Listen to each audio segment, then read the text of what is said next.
program studi nurse angkatan 25 dari kampus Tikes Surya Global Yogyakarta. Pada kesempatan kali ini, saya akan memberikan pemaparan terkait tentang konsep pembalutan dan pembidaian.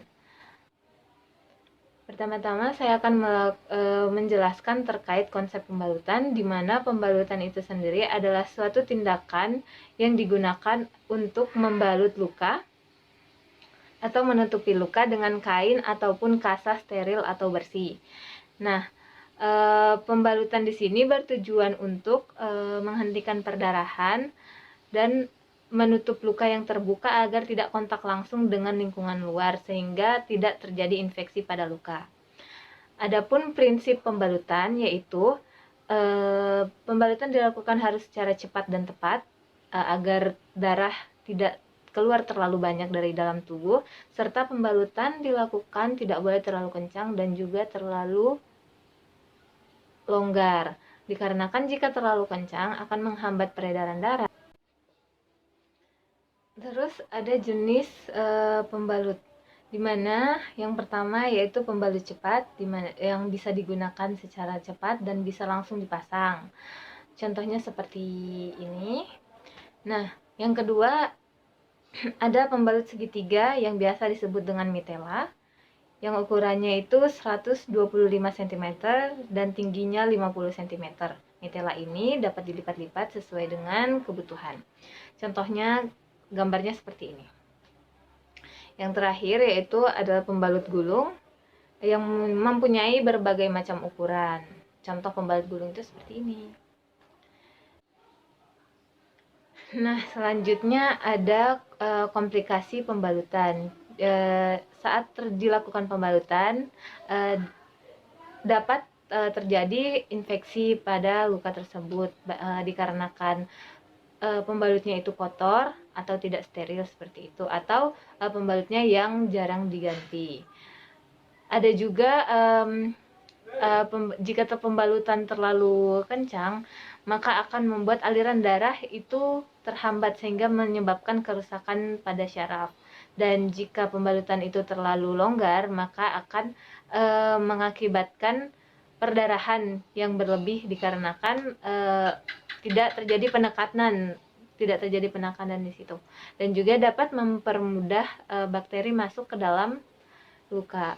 Nah, yang kedua saya akan menjelaskan terkait pembidaiannya, di mana pembidaian itu adalah tindakan imobilisasi eksternal pada bagian tubuh yang mengalami patah tulang dan menggunakan alat yang bernama bidai, di mana alat ini dipasang dengan menyesuaikan bentuk tubuh agar tidak terjadi deformitas atau perubahan bentuk tubuh yang tidak sesuai dengan anatomis tubuh tersebut. Nah, selanjutnya ada prinsip pembidaian, di mana prinsip pembidaian di sini ada jika terjadi cedera pada tulang, maka pembidaian harus melewati 2 sendi. Namun, jika yang terjadi cedera adalah sendi, maka pembidaian harus melewati 2 tulang pada sendi yang cedera tersebut. Selanjutnya ada jenis pembidaian, di mana yang pertama bidai rigid, yaitu bidai ini terbuat dari bahan yang keras seperti kayu atau aluminium. Menggunakan bidai rigid ini harus dilapisi terlebih dahulu dengan menggunakan kain agar bidai tidak menambah luka pada korban kecelakaan atau korban cedera. Bentuk bidainya seperti ini, seperti gambarnya. Terus yang kedua adalah bidai soft.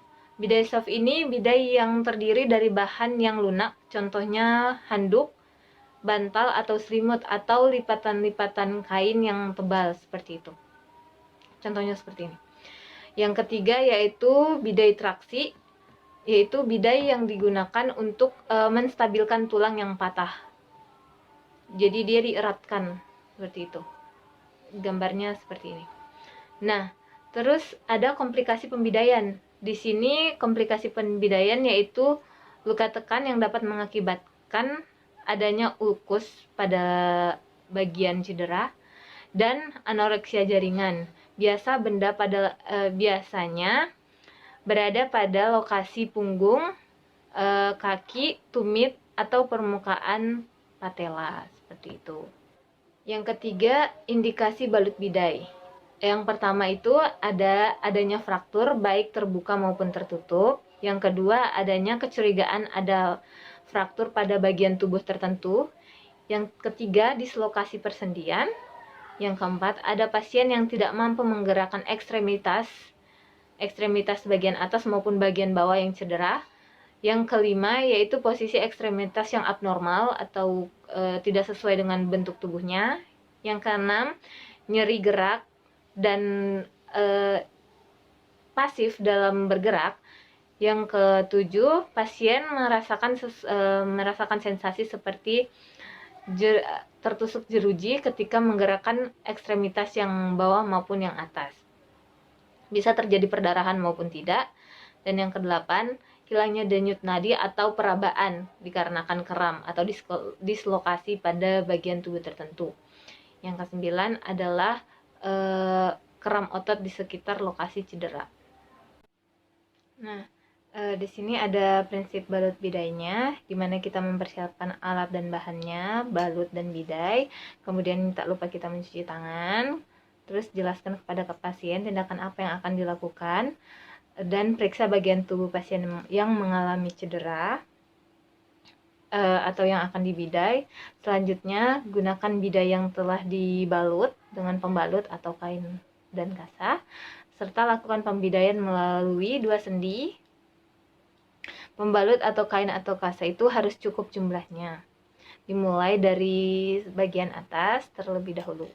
Kemudian, usahakan balutan tidak terlalu kendor dan juga tidak terlalu kencang saat pembidaian dan pembalutan.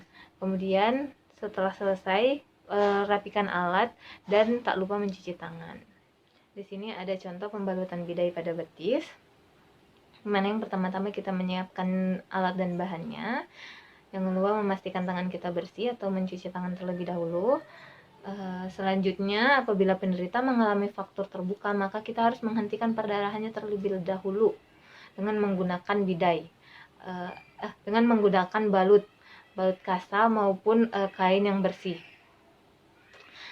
Kemudian membalutnya. Selanjutnya, bidai harus meliputi 2 sendi atas dan sendi bawah di mana letak fraktur. Nah, terus selanjutnya sebelum dipasang, diukur terlebih dahulu pada anggota badan yang sehat agar tidak menambah sakit pada bagian tubuh yang sedang cedera. Terus ikatan jangan terlalu ketat dan juga jangan terlalu kendor. Ikatlah bidai di bagian atas dan bagian bawah dan buatlah simpulan ikatan di sisi pinggir agar mudah dibuka kembali. Nah, bidai ini dibalut atau dilapisi sebelum digunakan. Seperti itu. Terus ikatan harus cukup jumlahnya, dimulai dari sebelah atas dan bagian bawah. Kemudian pengikatan selalu digunakan di atas bidai maupun pada sisi yang tidak cedera. Jika kedua kaki mengalami cedera, maka pengikatan itu dilakukan di depan dan di antara bagian yang cedera. Selanjutnya, periksa denyut nadi sebelum dan setelah melakukan pembidaian untuk memastikan apakah peredaran darah pada tubuh yang cedera atau pada kaki yang cedera itu masih berfungsi atau tidak, seperti itu. Dan kita memperhatikan perubahan warna kulit. Mungkin cukup sekian dari penjelasan atau pemaparan saya. Kurang dan lebihnya saya mohon maaf.